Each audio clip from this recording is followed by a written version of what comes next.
কেমন আছেন সকলে? আশা করি আপনারা সকলে ভালো আছেন। যারা নিউ ক্রিয়েচার ব্লগে আপনাদের সকলকে স্বাগত জানাই। এটা হচ্ছে আমাদের রাস্তা। দেখতেই পাচ্ছেন রাস্তার অবস্থা বড্ডই শোচনীয়, খুবই খারাপ অবস্থা। বৃষ্টির জলে পুকুর আর ওই যে রাস্তা এক হয়ে গেছে। ওই যে মাঝখানে যে বনটা দেখতে পাচ্ছেন, ওর দিকে হচ্ছে পুকুর আর এদিকে রাস্তা, পুরো সমান হয়ে গেছে।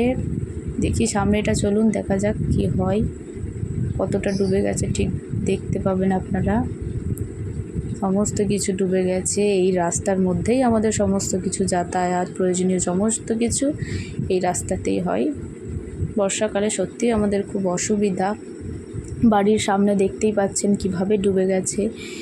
যে এই রকম একটা পুকুর বা এই জলাশয়ের ক্ষেত্রেই বলুন বা ডুবে যাওয়ার ক্ষেত্রে নানা রকম পোকামাকড়, সাপখোপেরও একটা ভয় থাকে, কিন্তু কি আর করার আছে।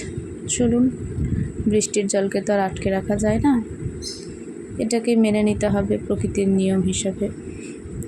সবাই ভালো থাকবেন, আমাদের জন্য একটু প্রে করবেন যাতে আমাদের তাড়াতাড়ি এই সমস্ত প্রবলেম থেকে উঠে পড়তে পারি। সুস্থ থাকবেন। ব্লগটা কেমন লাগলো